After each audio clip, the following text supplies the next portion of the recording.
कहानी जो सोच बदल दे। एक राजा ने अपने सैनिकों को सड़क के बीच में एक बड़ी चट्टान रखने के लिए कहा। चट्टान को बीच सड़क में रखवाकर राजा ने अपने सैनिकों से छुपकर उस चट्टान पर नजर रखने के लिए कहा कि देखना उस चट्टान को रास्ते से कौन हटाता है। लोग उस जगह पर आते रहे और जाते रहे, लेकिन किसी ने भी उस चट्टान को रास्ते से हटाने की कोशिश नहीं की।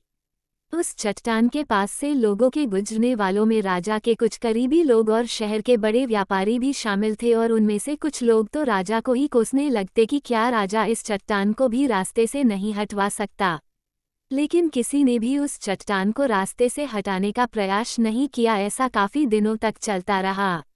एक दिन एक किसान अपनी सब्जियों के साथ उधर से गुजर रहा था। उसने चट्टान को रास्ते में पड़े देखा और सोचा कि सबको इस चट्टान की वजह से कितनी तकलीफ हो रही है। उसने अपनी मजबूत लाठी से उस चट्टान को एक तरफ धकेलने की कोशिश शुरू कर दी।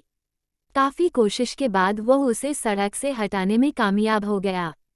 चट्टान रास्ते से हटाने के बाद किसान अपनी सब्जियों को उठाकर जाने ही वाला था कि अचानक उसकी नज़र एक पोटली पर गई जो ठीक उसी जगह पड़ी थी जहां से उसने वह चट्टान हटाए थे। उसने उस पोटली को खोलकर देखा तो उसमें सोने के कई सिक्के थे, और उन सिक्कों के साथ राजा का एक संदेश भी था जिसमें लिखा था कि ये सोने के सिक्के उनके लिए है जो इस चट्टान को रास्ते से हटाएगा। दोस्तों, बिल्कुल ठीक इसी तरह हम सबके लाइफ में भी कई परेशानियां आती है। कुछ लोग उन परेशानियों से बचकर निकल जाते हैं और कुछ रास्ता बदल देते हैं, और चंद लोग ठान लेते हैं उन परेशानियों का हल निकाल लेने की, और ऐसे ही लोग मुश्किलों में संभावनाएं और संभावनाओं में छिपे अवसर खोज लेते हैं।